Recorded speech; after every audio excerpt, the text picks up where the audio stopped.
Cae la tarde y en un rincón de la ciudad, en un pequeño jardín, alguien cuenta una historia, reflexiona en voz baja o conversa, paseándose bajo los árboles. Es hora de volver a casa, bajar la velocidad y darle tiempo al tiempo. Christian Warnken nos abre la verja de su jardín para que respiremos aire puro y oxigenemos el espíritu. En Pauta, aquí comienza Desde el Jardín. Una presentación de Fundación Irarrázaval, desde 1920, al servicio de la educación, humanismo y técnica.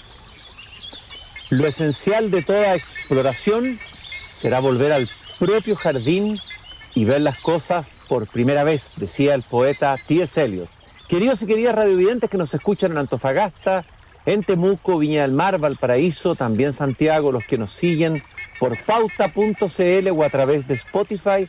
Estoy abriendo la verja de madera de mi jardín, ya se escucha el sonido de los pájaros que andan revoloteando por este jardín, que andan pajareando, como yo también a veces pajareo, y ha estado flotando de nuevo, o ha empezado a flotar, pero muy levemente, se ha asomado por ahí la insinuación que alguna vez hicieran algunos autores chilenos sobre la posibilidad de que el proceso constituyente, para no partir de una hoja en blanco, desde una refundación, desde esta pulsión tan acendrada en algunos sectores de un nuevo comienzo, el comienzo casi adánico, y quiero remitirme a un libro, 1925, Continuidad Republicana y Legitimidad Constitucional, una propuesta de Arturo Fontaine, Juan Luis Sosa, Aldo Mascareño, Renato Cristi, Hugo Herrera, Joaquín Trujillo, con un prólogo de Sonia Montesino. Este libro fue editado un año antes, me parece que el estallido, fue editado por Catalonia. Los autores planteaban entonces que la discusión constitucional, para que justamente se devolviera a la historia, se reconectara con la tradición constitucional chilena, debía tener o podía tener la Constitución del 25 como punto de partida, obviamente, no como punto de llegada. Bueno, hemos llegado después de un proceso en el que lamentablemente primó el furor refundacional, en el que se hizo algo parecido, evidentemente que distinto porque fue hecho en democracia y no en dictadura, al gesto que hubo detrás de la Constitución del 80, es decir, arrasar con la tradición constitucional anterior y fundar algo nuevo a partir de ahí. Y algunos interpretan o leen lo que pasó en la Convención como la revancha de ese gesto, pero es repetir el gesto con signo contrario. La pregunta es, ¿cómo empezamos de nuevo después de este contundente rechazo manifestado en las urnas el domingo anterior a este? Y muchos hablan que se puede partir de la Constitución de Bachelet, que otros piensan que se debiera partir de este mismo texto, pero modificándolo, puliéndolo, eso lo dice Luis Mayra. En fin, otros dicen que hay que quedarse con la Constitución vigente y partir probablemente desde ahí, pero la hipótesis o la posibilidad de que tal vez pudiéramos empezar tal vez desde ese momento en que se interrumpe la historia violentamente, el 73, o sea, desde la Constitución del 25, vuelve, como dije al comienzo, a estar en el aire. Quiero partir con una cita de Gabriela Mistral sobre Arturo Alessandri, que tiene mucho que ver con la Constitución del 25. Y además lo conecto con el hecho de que el presidente de la República ha dicho que se ha interesado últimamente por la figura de Arturo Alessandri y que estaría estudiándolo o leyendo libros de historia que tienen que ver con ese periodo. Fíjese lo que dice Gabriela Mistral. Primero revela que nunca le tuvo simpatía a Alessandri, pero cree que es la única carta con la que se puede jugar para una relativa unión de las clases, para unir, aunque sea a medias, a los opuestos, dice Gabriela Mistral, y para llenar, aunque sea también a medias, el abismo que separa hoy a las gentes nuestras. Me parece el mal menor sin que me parezca ninguna maravilla. Y luego dice que Alessandri era el candidato más razonable entre los que se presentaron a la lucha. Yo no puedo caer, esto es muy interesante lo que dice acá, yo no puedo caer en este nihilismo de nuestros izquierdistas de negar a todos y devolver la cara al juicio final como la sola solución. La clase media, la mía, ha perdido el juicio y no espera bienes sino por otros golpes militares y obreros. Caramba, cómo resuenan esas frases de Gabriela Mistral hoy día. Pienso en la palabra, en el adjetivo nihilista que ha surgido a partir de octubre, fundamentalmente de la violencia octubrista. Pienso también en cuando la clase media y cuando la élite pierde el juicio. Pienso en muchas cosas y por eso que dije, tengo que conversar con Joaquín Trujillo, quien ha estado ya aquí conmigo paseándose por este jardín. Él es abogado de la Universidad de Chile, es profesor de Derecho y Literatura de la Facultad de Derecho de la Universidad de Chile, investigador actualmente del CEP, ha publicado muchos artículos ensayísticos, poesía, narrativa, entre otros, un notable libro sobre Andrés Bello, el gramócrata, que comentamos en este programa. Joaquín, muchas gracias por darte tu tiempo para conversar y pasearte por este jardín. Hola Cristian, muchas gracias a ti por invitarme. Lo primero que quiero preguntarte, Joaquín, esto surge un año antes del estallido y aquí se esbozaban ustedes, todos los coautores de este texto, la posibilidad de retomar, o sea, de hacer una nueva constitución y de alguna manera de conectarse con la continuidad republicana y buscar una legitimidad constitucional de origen en una constitución que es la constitución del 25. Me gustaría preguntarte, ¿tú piensas que eso que ustedes pensaron en el año 2017 o fue 18? 16. Perdón, 2016, ¿eso tiene algún sentido planteárselo o replanteárselo hoy día y por qué? Mira, la pregunta, Cristian, es muy difícil de responder porque nosotros, a ver, esto no partió en realidad con Arturo, partió y no partió. Era una idea que estaba antiguamente en Chile durante mucho tiempo, o sea, se descubrió en los años 70, 80, pero y siempre estuvo así como entre ciertas personas que la recordaban como una cosa que debía considerarse. Pero fue Arturo Fontaine el 2016 que publicó una columna en el Mercurio, como reponiendo en forma como más oficial la idea, digamos, ¿cierto? Y eso era en el contexto del proceso constituyente que estaba abriendo la presidenta Bachelet, ¿ya? Con los cabildos, ¿se acuerdan ustedes todo eso que hubo, ¿ya? Y claro, en ese contexto que era mucho más moderado, nosotros planteamos esta posibilidad que era, en vez de abrir un proceso nuevo con página en blanco, recurrir a la Constitución de 1925, que era una Constitución que tenía algún tipo de credenciales democráticas, que tenía un contenido que era sugerente para la socialdemocracia y que tenía, esto es lo más importante, una connotación simbólica fundamental, ¿ya? Para, por así decirlo, saltarse, encapsular el gesto refundacional del pinochetismo, ¿ya?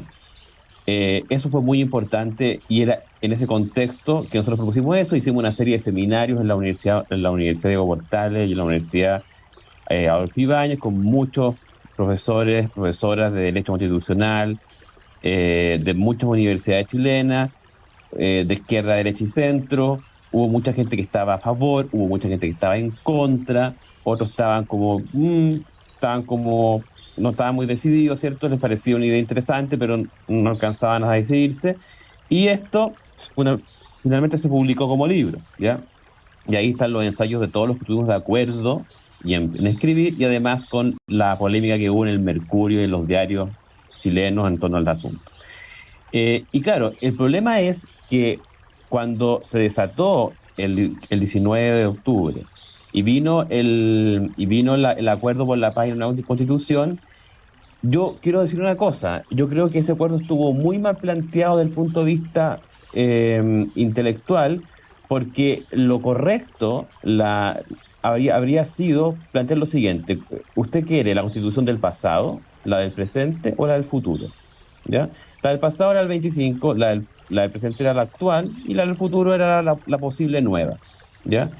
Pero como se puso en términos binarios de la actual o la nueva, como que se chantajeó a la población. Y entonces le dijo, ustedes solamente pueden optar entre la de Pinochet o la nueva, que todavía es una esperanza. Entonces la gente, claro, optó por la nueva, obviamente, porque ¿quién quiere esa? Pero al mismo tiempo lo que fue ocurriendo después en el desarrollo del proceso fue que se dieron cuenta el ánimo refundacional, ¿ya?, que atentaba en contra incluso de la tradición jurídica chilena y contra los valores más queridos por el pueblo chileno. Entonces la cosa se puso compleja, digamos. Y la gente se empezó a dar cuenta que lo que se llamaba la constitución de Pinochet en realidad no era tanto de Pinochet, porque en realidad nunca había funcionado esa constitución original de Pinochet. Lo que había ocurrido era que la reforma del 89, que también fue plebiscitada, después del plebiscito del 88, cambió esa constitución. Por lo tanto, la original de Pinochet nunca rigió, ¿ya? Lo que rigió fue la modificada del 89. Ahora, tenía una serie de enclaves autoritarios y con justa razón había gente que consideraba que eso era impresentable. Y por lo mismo, don Ricardo Lagos la corrigió y la firmó el 2005. Entonces, toda esta gente que cayó en el chantaje dijo, oye, pero en realidad aquí hay una cosa que no es la mera de Pinochet. Y ahora estamos en una situación mucho más compleja, pues, Cristian, porque en el fondo aquí lo que ha pasado es que se dio vuelta la tortilla, por así decirlo, en buena parte, y el 80 y el 78, 22, digamos, se convirtió en 62, 38, y por lo tanto hay gente que dice, oye, pero aquí se cerró el proceso constituyente porque el artículo 142 del capítulo 15 de la Constitución actual lo cerraba y el gobierno de Boric insistió en que se iba a aplicar este artículo si la gente no votaba a favor. Y por lo tanto ahora uno dice, bueno, ¿cómo se sigue con esto? ¿Cierto? Entonces el asunto se enredó más todavía, ¿ya? Y por lo tanto, ¿qué es lo que diría yo respecto de esto hoy día? No lo tengo claro, Cristian, yo, porque en el fondo este es un asunto que se decide y que se tiene que pensar por muchísima gente. Y esto no es nada más que una propuesta para un contexto que era mucho menos crispado que el actual. Y también la gente está un poco agotada del proceso constitucional, ¿cierto? Está enojada con lo que hicieron los convencionales, con el experimento académico que hicieron estos convencionales. Y por lo tanto yo creo que cualquier cosa que se haga en el futuro tiene que ser muy, pero muy delicado en cómo se propone, ¿ya? Tiene que ser muy delicado en cómo se propone, porque el país está dividido, está dividido. Y hay mucha gente, Cristian, que yo conocí, que lucharon contra la dictadura de Pinochet, que votaron siempre en contra de la derecha en todas las elecciones, ¿ya?, que corrieron a votar rechazo. Y no es gente ignorante, que no leyó, que no sabe nada, que es tonta, que no es gente así. Entonces, ¿qué pasa con eso?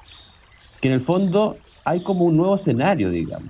Hay un nuevo escenario que además se produjo por una pésima gestión comunicacional, porque en el fondo el gobierno aseguraba que ganaba la apruebo. Entonces mucha gente también dijo, bueno, si va a ganar el apruebo hay que reforzar un poco el rechazo.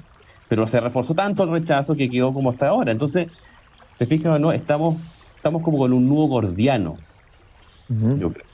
Ahora, fíjate tú que hoy día se reunieron los parlamentarios, están ya buscando el mecanismo, están avanzando hacia el mecanismo de la nueva, están tratando de avanzar aceleradamente, algunos más, otros menos, y por lo tanto, yo estoy de acuerdo contigo que esto no hay que hacerlo atolondradamente, ni aceleradamente, ni con ninguna pistola al pecho. Entonces, ¿cómo se hace? Es decir, es complicado porque plantearse que no se va a buscar una nueva constitución cuando hubo muchos que, me incluyo, digamos, en la campaña dijeron vamos a ir, igual cuando haya el rechazo por una nueva, hay que cumplir esa promesa. Claro. Entonces, en ese sentido, ¿tú crees que esta constitución del 25 podría cumplir algún papel? Estoy planteándote sin entrar en mecanismo ni nada. ¿O tú crees que no? ¿O tú crees que ya no vale la pena volver a mirar el texto, volver a mirar en qué sentido podría servir y en qué sentido no en esta nueva etapa? O sea, a ver, servía claramente cuando todavía el símbolo del 11 de septiembre del 73 estaba todavía muy vivo. En el escenario nuevo no lo tengo tan claro, si sirve o no. Lo que yo sí tengo claro, mucho más claro, es que el país tiene que llegar a un punto moderado en que todos pierdan y todos ganen un poco, ¿ya?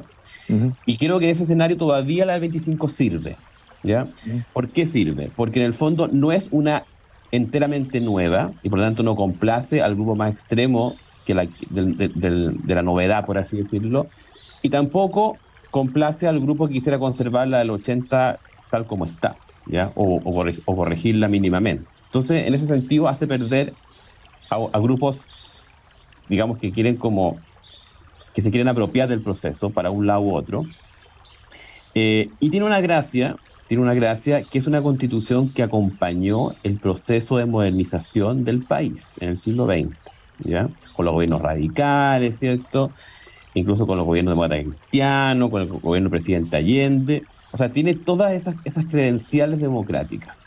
Obviamente no surgió en la forma más, como se decía antiguamente, más católica, mm. porque no fue un comienzo perfecto esa constitución. Esa constitución estuvo rodeada también de amenazas, de pistolas al pecho. O sea, Claro, de militares habían ahí, ¿no? claro, claro que sí. O Claro, sea, eran unos militares que bailaban vals, digamos. Ya sí. entonces no era lo mismo que lo que fue después, pero también hubo eso. Y para alguna gente también fue una constitución que acompañó la destrucción de la propiedad privada en Chile, porque en el fondo esa Mm, constitución acompañó el despojo de la reforma agraria que querámoslo o no, deterioró profundamente el derecho de propiedad y, digamos, desquició en buena medida la sociedad mm, chilena. Y entonces también esos problemas. Obviamente que nadie puede pretender poner en función de ese texto tal como está. Eso tendría que súper reformarse. Tendrían que, obviamente, subirse los quórums, tal vez al 4/7, incluir una segunda vuelta, por supuesto. Habría que incluir muchas cosas a ese texto, ¿ya? Pero yo creo que eso todavía sigue siendo un buen punto de partida, ¿ya? Ahora, yo creo que también habría que preguntarle al pueblo de Chile.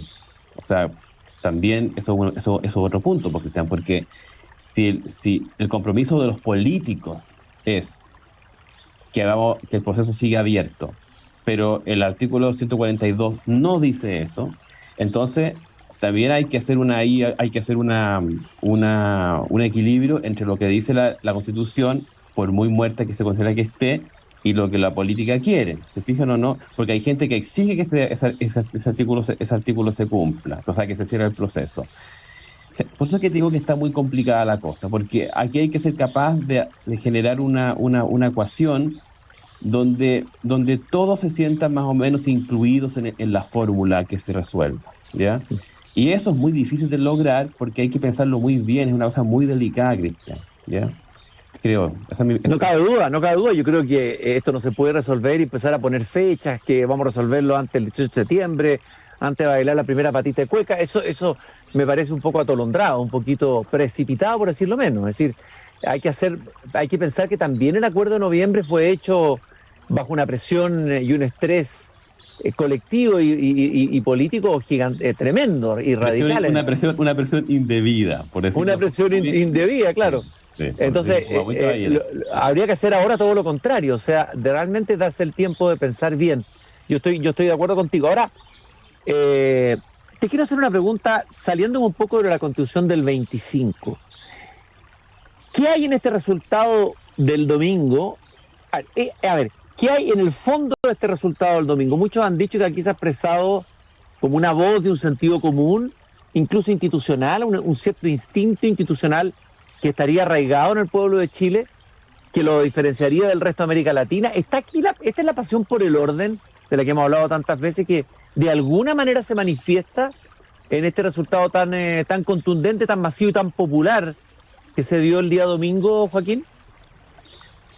Mira, yo estaba recordando en una columna hace poco un discurso que dio en 1910, en el bicentenario de la República de Chile, el famoso filósofo y pensador uruguayo José Enrique Rodó, ¿ya? Uh-huh. Que vino a Chile en la delegación uruguaya. Y él dijo una cosa muy bonita, dijo, América ha tenido la abundancia, pero Chile la energía. ¿Ya? Entonces, ¿qué significa esto? Y más, él dice, cuando nosotros los americanos de repente pensábamos que el proyecto americano republicano era un fiasco por su desorden, por su caos, ¿cierto? Por sus caudillos, por su falta de instituciones, nos acordábamos de Chile y pensábamos, ¿sabe que tal vez sí puede funcionar? Porque Chile es como el ejemplo que teníamos, el ejemplo real de que podía funcionar, ¿ya? Ujú. Por lo tanto, yo creo que ese elemento chileno del trabajo, ¿cierto? Que es todo lo que no ocurre, por ejemplo, en el poema de Andrés Bello sobre la agricultura de la zona tórrida, que Andrés Bello dice, bueno, donde hay sobreabundancia, tiende a no haber agricultura. Mm, Y mm, donde no hay agricultura, tiende a no haber hábitos y mm. esfuerzo y orden, ¿ya? Porque la naturaleza, digamos, provee. Y claro, acá en Chile no. Entonces, yo creo que efectivamente en Chile hay como un sentido común, de repente exagerado, un realismo exagerado, eso que dice José Antonio Encina. En Chile la ficción total de la literatura de ficción completa es imposible porque hay una tendencia a la literatura de no ficción, o sea, como a no creer en la ficción, a no Mm, creérsela, ujú. a no entrar en círculos inverosímiles. Y tal vez tuvo mucho que ver eso, como un cierto nivel como de que esto que se estaba proponiendo era un experimento inverosímil, ¿ya? Pero también yo creo que hay otra cosa, Cristian, que yo como persona que se crió en el Chile profundo, en la provincia, ¿cierto? Mm, Noté siempre, en Chile existe un sensor japonés mm, que percibe hasta los mínimos movimientos de la soberbia. Entonces, cuando una persona, por muy simpática que sea, por mucha razón que tenga, se convierte en una persona ligeramente soberbia, por haber ganado algo, por haber, digamos, ganado un punto en algo, inmediatamente se transforma en blanco, ¿cierto?, de un cierto desprecio, un menosprecio. Entonces, hay que tener mucho cuidado con la soberbia en Chile, mucho cuidado porque el pueblo chileno es muy sensible a las actitudes soberbias. Las detecta muy fácil y las castiga, ¿ya? mm. Entonces, creo que hay algo de eso también aquí, más que con un problema con el contenido de la Constitución que se está proponiendo, que obviamente habían cosas que yo personalmente estaba muy en desacuerdo y que uno si las leía técnicamente estaba más todavía en desacuerdo. Pero más allá de eso también hubo un problema con la forma en que se proponía, con cómo se desarrolló el proceso, la forma soberbia en que aconteció. O sea, en Chile, claramente, el pueblo no cree en la muerte del autor, ¿ya? Ujú. No cree, ¿cierto?, en que la obra es independiente del autor y que la obra funciona por sí Mm, sola y que un efecto, puede haber un efecto bueno en una causa torpe, ¿ya? ujú. No, ven que hay un problema en el autor y derivan que debe haberlo también en el fruto, ¿ya? Entonces, no sé, después de entender, y tal vez en buena hora, que eso sea así, ¿ya? Y por lo tanto, el autor tiñó la obra, ¿ya? Ujú. Pero también que tiene mucho que ver eso. Hay muchos elementos tal vez, y eso nos debe dar poner una moraleja de que cualquier sea la actitud que se va a tomar en el futuro, tiene que ser hecho sin soberbia, Ujú. pero con humildad, por favor. O sea, ¿cómo puede haber tanta soberbia? La soberbia tiene mucho que ver con la ignorancia. Ujú. Tiene mucho que ver con la prepotencia, tiene mucho que ver con la ignorancia. La gente ignorante es soberbia. Mm, La gente sabia no es soberbia, porque mm. sabe perfectamente que hay gente mucho más inteligente que uno, pero mucho más, ¿ya? Y que el mundo ha tenido demasiadas versiones. Mm. Entonces, ¿cómo uno va a creer que uno tiene la perfecta, que uno tiene la mejor solución? Eso es un ser un ignorante, por lo tanto un soberbio.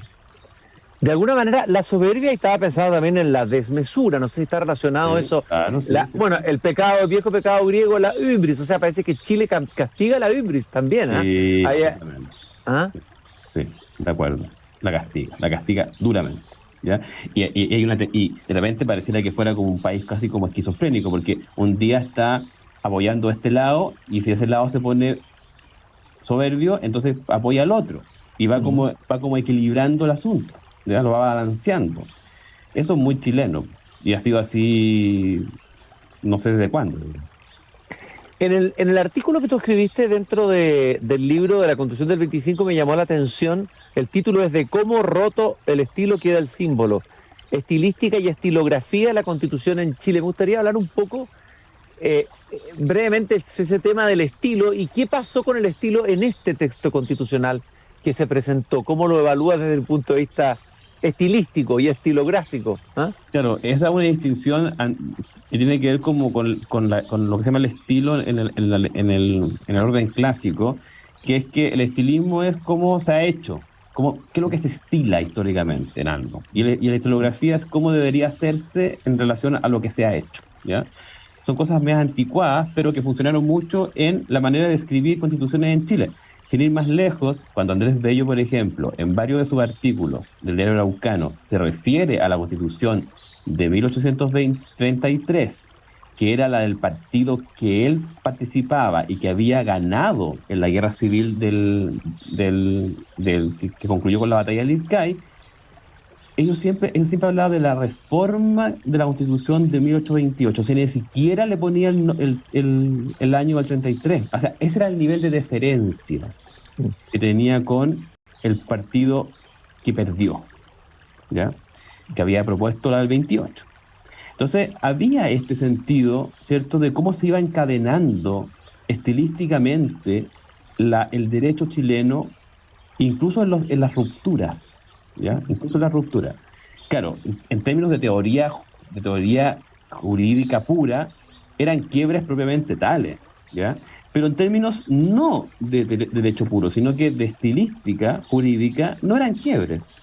Se iban arreglando para que esta deferencia continuara en pie de alguna manera u otra. Entonces iban haciendo gestos deferentes a los que eran derrotados, por así decirlo. Esto es muy típico de Luis XIV, de los emperadores romanos, del gesto a favor del que fue vencido, ¿ya? Que en el fondo es la garantía de una paz más o menos duradera, ¿ya? Y yo lo que hago en ese artículo es mostrar, ¿cierto?, en algunos puntos importantes, cómo el estilo jurídico chileno, constitucional chileno, va haciendo este enlace, que, como les vuelvo a decir, es un enlace retórico porque puede ser que en términos estrictamente jurídicos no sea real, ¿ya? Y se logra. Entonces, pero sin embargo, yo veo que cuando aparece Jaime Guzmán, el quiebre tiende a ser muy grande porque Jaime Guzmán le tiene tirria a la Universidad de Chile, y a la República de Chile, a la República Laica de Chile, a los masones también, por ejemplo, a todo lo que fue el aporte espectacular de la masonería en Chile, ¿cierto? Mientras en España los masones eran considerados prácticamente un partido satánico, en Chile fue una asociación que ayudó mucho a la prosperidad de Chile, política de Chile. Entonces había una cosa en contra de eso. Y por lo tanto, por eso que Guzmán declara muerta la Constitución del 25, que supuestamente venían a restaurar. Entonces, ¿cómo es? ¿Cómo yo declaro muerto lo que venía a restaurar? Y para inmediatamente arreglón seguido, ¿cierto?, decir, bueno, y aquí tengo esta otra posibilidad. Entonces, ahí yo veo una falta de deferencia con el derrotado, ¿ya? Que no tiene que ver con con el estilismo que había habido en el mundo constitucional chileno. Y creo que lo que se estaba haciendo por parte de la convención era un gesto muy parecido, era un gesto imitativo, ¿ya? Que fracasó en su intento. Te iba a preguntar, Joaquín, aquí hubo dos intentos de refundación, lo que tú estás diciendo, de signo contrario, y está esta idea de que Chile sea, a pesar de que Chile, tú dices, castiga la soberbia, castiga la desmesura, que hay un sentido común, una especie, pero sin embargo hay momentos en que la sociedad chilena entra como en un frenesí dionisíaco o en un entusiasmo refundacional, y hemos sido campo de experimentación o laboratorio de experimentación de muchas cosas en el último tiempo. ¿Por qué? ¿Qué hay en Chile que lo hace ser campo de experimentación de cosas que incluso afuera son comentadas como qué originales, la misma convención, cómo fue mirada por Europa, ¿no es cierto?, de manera condescendiente y además diciendo que aquí se estaba haciendo algo experimental, vanguardista, novedoso, etcétera. ¿Qué hay ahí en ese Chile como campo de experimentación de distintas revoluciones, desde la revolución en libertad, la revolución con empanada y vino tinto, la revolución silenciosa de Pinochet, ahora este intento refundacional que viene desde octubre? ¿Cómo lo evalúas tú en el contexto de nuestra historia? Y Yo nuestra creo que, mire, haciendo una conjetura, yo creo que hay un orden basado en la ley. Y como hay un orden basado en la ley, hay un posible laboratorio, ¿ya? Un laboratorio posible. Porque cuando los países siguen mucho el derecho constitucionario, el derecho sí. de la costumbre, no son tan laboratorios, porque en el fondo eh, es muy difícil corregirlos, es muy difícil cambiarles el timón, hacer darle un giro de timón, porque tienden a comportarse de una forma que es muy antigua, entonces, y son tradiciones que generalmente no están escritas, sino que son prácticas no escritas, son orales, o incluso son paralingüísticas. Y por lo tanto, no están ahí sí que no hay un laboratorio, ¿ya? Pero cuando un país es más o menos nuevo, porque una república más o menos nueva, bueno, 200 años de una república es muy poco, ¿ya?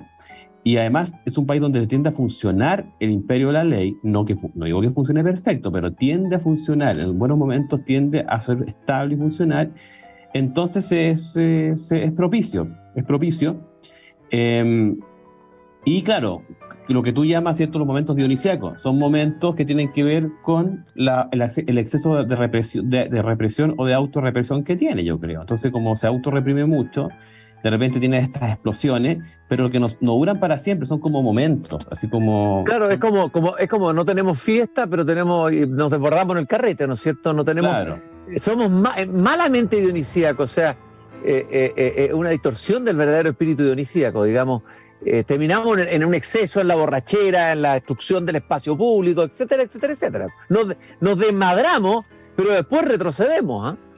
claro, pero si yo cuando yo mi etapa universitaria vi eso, o sea, nosotros en Derecho en la Chile que éramos súper ordenados y todos estudiando los códigos, qué sé yo, la gente cuando carreteaba duro, pero al lunes estaban todos estudiando de nuevo, entonces eso no, yo encuentro que el país tiene una tradición de hacer eso, de tener como esas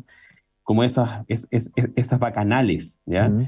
Pero como tú bien dices, no son eternas, pues tienen un calendario, ¿ya? Y a veces tienen un calendario, tan calendario que incluso tienen fecha donde se hace, como por ejemplo el 18, Ah, ¿ya? sí, Que es lo que viene claro. ahora, ¿ya? Eh, Tanto así, digamos, o sea, tan formalizadas están. Joaquín, y por último, aquí te voy a ascender un poco a la otra. En la conversación anterior hablamos de Boric, que tú lo conociste, hablamos de su figura, hablamos de lo que pasó en la Escuela de Derecho de la Chile. A ver, ¿cómo ves lo que viene? Los estudiantes de nuevo en la calle, el Instituto Nacional, Barros Borgoño, incendios. A ver, ¿ves que se va a repetir de nuevo esta oleada? Porque todo esto parte además en estos lugares. La Chile es muy importante, ¿no? La Escuela de Derecho ha sido un punto de partida, hay que estar alerta de lo que está pasando ahí. ¿Ves algo, hueles algo lo que viene? ¿O aquí tenemos un giro? Aquí tenemos hacia dónde vamos a partir de los signos que nos da la calle y la universidad. No, yo creo que yo tengo la sensación, pero esto es una mera impresión, que según lo que me parece a mí como que tiene que ver con la historia de la Facultad de Derecho, que en algún sentido se ha estado replicando a nivel nacional, lamentablemente, en algún sentido, va a haber un giro moderado de la mayoría, pero también en las partes extremas va a haber un intento de permanecer como en el desorden y en el caos. Y el problema que va a tener el gobierno es que le va a costar mucho tener legitimidad para sofocarlo, porque ellos llegaron ahí gracias en buena medida a haber asusado eso antes, ¿ya? No completamente todos, ojo, no todos, pero algunos de ellos, muchos sí, ¿ya? Y no todos en todo momento, pero sí en buena parte del tiempo, ¿ya? Entonces les va a costar mucho a ellos poder como ser capaz de explicarle a los cabros más chicos que no deberían comportarse así ahora, pero sí debieron haberlo hecho antes, ¿ya? Que esa explicación es muy difícil, o sea, antes sí, pero ahora no, ¿ya? Sí. Claro, van a tener que dar esa explicación. No sé cómo lo van a hacer, yo no tengo nada que ver en el gobierno, yo no soy político, no tengo intención de serlo. Entonces no tengo que ir con ese problema, ¿ya? Yo creo que por mi lado lo que yo aporto es siempre a mis estudiantes explicarles una y otra vez que la violencia no es la partera de la historia, La violencia puede ser en algún momento aparentemente la partera de la historia, pero también es la abortera de la historia. Muchas cosas que uno cree que puede hacer con violencia, la misma violencia las aniquila. Entonces hay que tener mucho cuidado con ese argumento. Ese argumento es muy torpe, ¿ya? Eres como el anti-Atria, entonces, ahí en el corazón donde floreció el pensamiento de Atria, que No. decía que la convención finalmente y la constitución se logró por la violencia de las calles de octubre. Lo dijo claramente. Sí, y tal vez tiene un poco de razón en lo que está diciendo, pero la interpretación que él le da a esas cosas yo encuentro que es muy espantosa, ¿ya? Y encuentro que don Fernando Atria ha tenido bueno, se va viendo cómo es, digamos, ¿se fija, no? Creo que la historia misma ha ido demostrando que está equivocado. El problema, Cristian, es que es terrible tener que demostrar con hechos lo que está equivocado en la razón, ¿ya? Porque eso demora mucho y se pierde demasiada energía en eso. Ese es el problema. Bueno, y es el efecto tan dañino que a veces puede tener el pensamiento, curiosamente, y el mundo intelectual en los países. Eso da para pensar y daría para otra conversación. Joaquín, te quiero agradecer mucho este paseo por el jardín que partió con la Constitución del 25 y luego fuimos abordando otras características de nuestra alma, de nuestra historia y nuestra cultura que podrían explicar qué pasó este domingo en el plebiscito. Gracias, Joaquín, un gusto haber conversado como siempre contigo. Muchas gracias a ti, Cristian, y a todo tu equipo. Y nosotros nos encontramos mañana nuevamente aquí cuando volvamos a abrir la verja de este jardín. Y no se olviden lo que dijo Voltaire al final del Cándido, siempre se lo digo al final del programa, hay que cultivar el propio jardín. Hasta mañana. Es hora de cerrar la verja de madera del jardín. Pero Christian Warnken la volverá a abrir todos los días de lunes a viernes a las 20 horas.